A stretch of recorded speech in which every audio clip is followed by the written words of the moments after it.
Olá, a paz do Senhor Jesus. Seja muito bem-vindo ao seu programa Teologia Viva.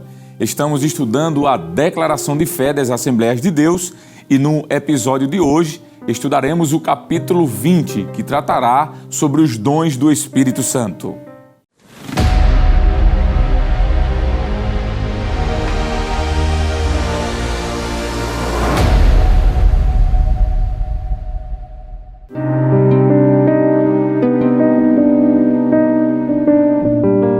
Uma corrente da teoria cessacionista afirma que os dons do Espírito Santo são habilidades naturais, santificadas e aperfeiçoadas por Deus após a conversão do indivíduo.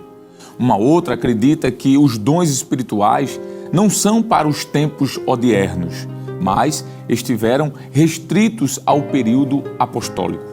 No entanto, ao lermos as Escrituras Sagradas, não encontramos qualquer evidência de que os dons do Espírito Santo tenham cessado com a morte dos apóstolos e muito menos de que se trata de talentos humanos santificados. O argumento antipentecostal é fundamentado na hermenêutica naturalista, que nega qualquer elemento sobrenatural nas Escrituras. Portanto, a dedução dos cessacionistas não é possível nem necessária como método de interpretação do Novo Testamento. A atualidade dos dons espirituais é confirmada pela Escritura e a experiência cristã. No primeiro caso, podemos citar os propósitos dos dons, especificamente o de fortalecer a igreja, 1 Coríntios 14, 3, verso 4 e verso 26. Se os dons cessaram após a morte dos apóstolos, como dizem, por que Paulo escreveria à igreja de Corinto para que buscassem ardentemente os dons e zelassem por eles, sabendo que os dons não durariam mais do que 50 anos? Não há qualquer analogia plausível para sustentar tal absurdo. A experiência pentecostal de incontáveis cristãos em todas as épocas e lugares é evidência complementar da atualidade dos dons, conforme a verdade bíblica. Concernente os dons espirituais, dois princípios devem ficar patentes. Primeiro, quando uma pessoa recebe do Senhor os dons do Espírito, não significa que ela é mais perfeita ou que é mais merecedora das bênçãos divinas do que outras.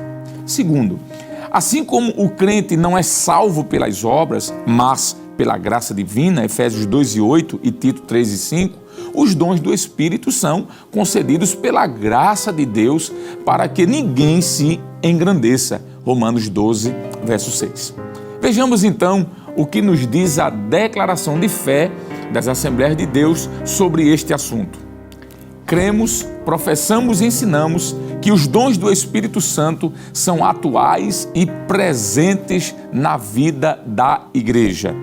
O batismo no Espírito Santo é um dom, e recebereis o dom do Espírito Santo, Atos 2:38, e é para todos os crentes, porque a promessa vos diz respeito a vós, a vossos filhos e a todos os que estão longe, a tantos quantos Deus nosso Senhor chamar, Atos 2:39. Mas os dons do Espírito Santo ou espirituais, na linguagem paulina. Acerca dos dons espirituais, não quero, irmãos, que sejais ignorantes, 1 Coríntios 12:1. Eles são restritos, 1 Coríntios 12, 29 e 30. Esses dons são capacitações especiais e sobrenaturais concedidas pelo Espírito de Deus ao crente para serviço especial na execução dos propósitos divinos por meio da igreja. Mas a manifestação do Espírito é dada a cada um para o que for útil, 1 Coríntios 12, 7. São recursos sobrenaturais do Espírito Santo operados por meio dos seres humanos, ou seja, os crentes em Jesus Cristo, 2 Coríntios 4:7 e Colossenses 1:27. Enquanto a igreja estiver aqui na terra, pois no céu não precisaremos, claro, mais destes dons, 1 Coríntios 13, verso do 8 ao 10. É por meio da igreja que o Espírito Santo manifesta ao mundo o poder de Deus, Efésios 3:10, usando os dons espirituais, é claro. Eles são dados à igreja para a sua edificação espiritual, o seu conforto e o seu crescimento espiritual. 1 Coríntios 14, 4-6. Os dons espirituais são vários e nenhuma lista deles no Novo Testamento pretende ser exaustiva e nem mesmo existe a expressão "estes são os dons espirituais". Em Romanos aparece uma lista deles, Romanos 12, do 6-8, mas não são os mesmos da lista dos 9 dons de 1 Coríntios 12, do 8-10, exceto o dom de profecia que aparece em ambas as listas. A outra lista que repete os dons de variedade de línguas e os dons de curar, em 1 Coríntios 12, versículo 28. Bem, vejamos então o que nos diz a declaração de fé das Assembleias de Deus sobre as diversidade dos dons. São 3 as classes de manifestações dos dons espirituais: diversidade de dons, diversidade de ministérios e diversidade de operações. A diversidade de dons tem a sua origem no Espírito Santo. Ora, há diversidade de dons, mas o Espírito é o mesmo, 1 Coríntios 12, 4. A diversidade de ministérios ou serviços tem a sua fonte no Senhor Jesus. E há diversidade de ministérios, mas o Senhor é o mesmo, 1 Coríntios 12 e 5. E as operações ou atividades vêm de Deus. E há diversidade de operações, mas é o mesmo Deus que opera tudo em todos, 1 Coríntios 12, 6. O termo Deus vem em grego acompanhado do artigo que mostra ser uma referência a Deus Pai. Cada pessoa da Trindade desempenha um papel essencial na manifestação dos dons. É uma diversidade na unidade, assim como adoramos um só Deus em Trindade e Trindade em unidade. Os termos dons e ministérios e também operações estão associados a cada pessoa da Trindade. Contudo, é o Espírito Santo quem opera todas as coisas. Mas um só é o mesmo Espírito que opera todas as coisas, repartindo particularmente a cada um como quer. 1 Coríntios 12, 11. Vejamos então mais uma vez o que nos diz a declaração de fé das Assembleias de Deus sobre a distribuição dos dons. Os dons espirituais são poderes sobrenaturais do Espírito para que a igreja atue como um todo no mundo. São concessões da graça do Espírito conforme a medida da fé de cada um. De modo que, tendo diferentes dons, segundo a graça que nos é dada, se é profecia, seja ela segundo a medida da fé. Romanos 12 e 6. Os dons são distribuídos pelo Espírito para o perfeito funcionamento da igreja, que é o corpo espiritual de Cristo. Ora, vós sois o corpo de Cristo e seus membros em particular. 1 Coríntios 12, 27. Na diversidade, cada dom é concedido para o que for útil, mas a manifestação do Espírito é dada a cada um para o que for útil. 1 Coríntios 12, 7. Eles não são atestados pessoais de santidade que induzem as pessoas a acreditar que são mais santas ou mais espirituais que outras. Também não transformam as pessoas em super espirituais, nem as tornam melhores ou superiores a outros crentes. Não são para exibição ou superioridade particular no seio da igreja, mas são para a glória de Deus. Atos 3 e verso 12. Nenhum dom individualiza qualquer crente, porque o mérito será sempre do Senhor. Os dons fortalecem a unidade da igreja, promovendo a comunhão dos membros do corpo de Cristo, porque assim como o corpo é um e tem muitos membros, e todos os membros, sendo muitos, são um só corpo, assim é Cristo também. 1 Coríntios 12 e 12. O corpo humano ele possui muitos membros, todos eles indispensáveis para o seu perfeito funcionamento. Cada cristão é parte integrante da igreja e tem uma função a realizar. Nenhum membro tem utilidade fora do corpo. Cremos que um membro não se isola no corpo, mas faz parte de uma multiplicidade que o torna indispensável. Notemos mais uma vez o que nos diz a declaração de fé das Assembleias de Deus sobre a palavra da sabedoria e a palavra da ciência. A lista em 1 Coríntios 12, do 8 ao 10, começa com esses dons. Porque a um pelo Espírito é dada a palavra da sabedoria e a outro pelo mesmo Espírito a palavra da ciência. 1 Coríntios 12 e 8. O dom da sabedoria é um recurso extraordinário proveniente do Espírito Santo, cuja finalidade é a solução de problemas igualmente extraordinários. Como dom espiritual, é uma espécie de sabedoria dada por Deus. Mas falamos a sabedoria de Deus oculta em mistérios, a qual Deus ordenou antes dos séculos para a nossa glória. 1 Coríntios 2 e 7. É a capacitação do Espírito Santo à vida da igreja para orientação e conselho aos crentes sobre dificuldades, cuja solução está fora do alcance no dia a dia da igreja. Atos 6, 2 e 3. No trato com as pessoas descrentes, por exemplo, andai com sabedoria para com os que estão de fora, remindo o tempo. Colossenses 4 e 5. E na pregação do Evangelho também, conforme Colossenses 1 e 28. A palavra do conhecimento ou da ciência diz respeito ao conhecimento das coisas de Deus. 1 Coríntios 1 e 5, 2 Coríntios 8 e 7. Esse dom consiste em uma ciência manifestada unicamente pelo Espírito Santo. Como me foi este mistério manifestado, está em Efésios 3 e 3, pelo qual podemos saber alguma coisa, conforme Efésios 1, do 17 ao 19. Compreender e também, assim, conhecer algo, Efésios 3, 18 e 19. Aquilo que pelo entendimento humano jamais poderíamos alcançar. Mas, como está escrito, as coisas que o olho não viu e o ouvido não ouviu e não subiram ao coração do homem, são as que Deus preparou para os que o amam. Mas Deus nolas revelou pelo seu Espírito, porque o Espírito penetra todas as coisas, ainda as profundezas de Deus. 1 Coríntios 2, 9 e 10.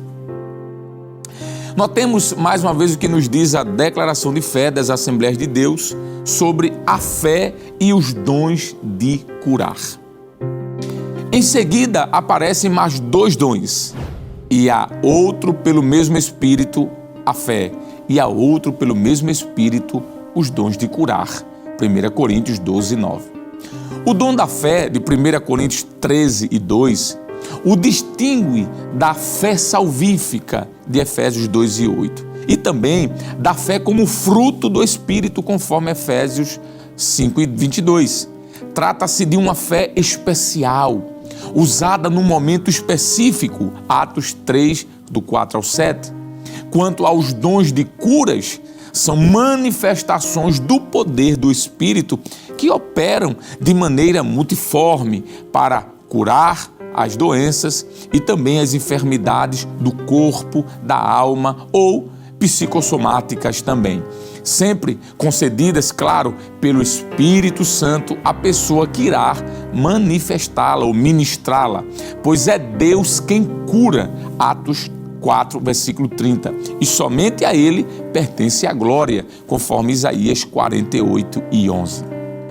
Vejamos o que nos diz mais uma vez a declaração de fé das Assembleias de Deus sobre os outros dons.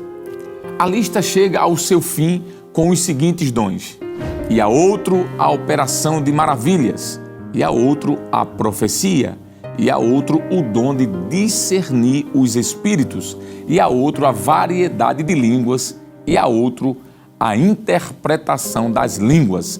1 Coríntios 12, 10.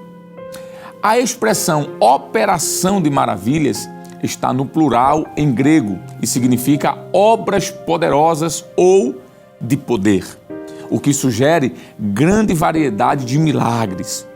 O milagre já é, em si mesmo, a intervenção divina na ordem natural das coisas. Mas aqui no texto diz respeito a sinais poderosos e extraordinários. Atos 5 e 12, versículo 15, ainda Atos 19, 11 e 12. O dom de profecia, ele é diferente da profecia anunciada pelos profetas do Antigo Testamento. A revelação canônica, ela já se encerrou, 1 Coríntios 15, 8. Mas Deus continua a falar por meio da Bíblia. Hebreus 4 e 12, 2 Timóteo 3, 16 e 17. O Senhor proveu outros recursos por meio dos quais se comunica com os seres humanos, dentre eles o dom de profecia, Atos 2, versos 17 e 18, como manifestação momentânea do Espírito Santo na vida de qualquer crente batizado no Espírito Santo. O seu objetivo é a edificação, exortação e consolação, conforme 1 Coríntios 14, verso 3. Por meio desse dom, o Senhor continua comunicando-se com seus servos e servas de forma individual, mas a profecia decorrente do dom não serve de fonte de autoridade como a dos profetas e dos apóstolos bíblicos, pois é possível alguém aplicar ou ampliar a mensagem sem uma autorização do Espírito, sendo inclusive passível de julgamento. E falem 2 ou 3 profetas e os outros julguem. 1 Coríntios 14, 29. E os espíritos dos profetas estão sujeitos aos profetas. 1 Coríntios 14, 32. O dom de discernir os espíritos é um recurso do Espírito Santo contra as falsificações dos demônios. Atos 16, versos 17 e 18. A expressão discernir os espíritos está no plural em grego, como acontece com os dons de curar e de operação de maravilhas, pois esse dom pode manifestar-se de várias maneiras. A essência das línguas, como evidência inicial do batismo no Espírito Santo, é a mesma do dom de variedade de línguas. A diferença entre o dom e sinal está na função. A variedade de línguas é manifestada na oração particular para edificar o crente individualmente. 1 Coríntios 14, 4. Na oração pública, a edificação é geral. Nesse caso, há necessidade do dom de interpretação de línguas. 1 Coríntios 14 e 5. A Igreja de Jesus Cristo tem uma missão a cumprir: proclamar o Evangelho em um mundo hostil às verdades de Cristo e descrentes de Deus. Diante desta tão sublime tarefa, a Igreja necessita do poder divino. Os dons espirituais, eles são um arsenal à disposição do corpo de Cristo para o cumprimento eficaz de sua missão aqui na terra. Como já foi dito, o propósito dos dons é edificar toda a igreja, todo o corpo de Cristo, para ser abençoado, exortado e consolado. Por isso, nunca devemos usar os santos dons de Deus em benefício particular, como se fosse algo exclusivo de certas pessoas. Somos chamados a servir a Igreja do Senhor e não a utilizar os dons de Deus para nós mesmos. Isso é algo que a gente precisa pensar. Bem, espero que você esteja gostando de estudar conosco a declaração de fé das Assembleias de Deus e no próximo episódio veremos o capítulo de número 21, onde trataremos sobre a cura divina. E que a graça do nosso Senhor e Salvador Jesus Cristo, o grande amor de Deus, o nosso eterno e bondoso Pai, a comunhão e as divinas consolações do amado Espírito Santo esteja sobre todos nós agora e para sempre. Amém e amém.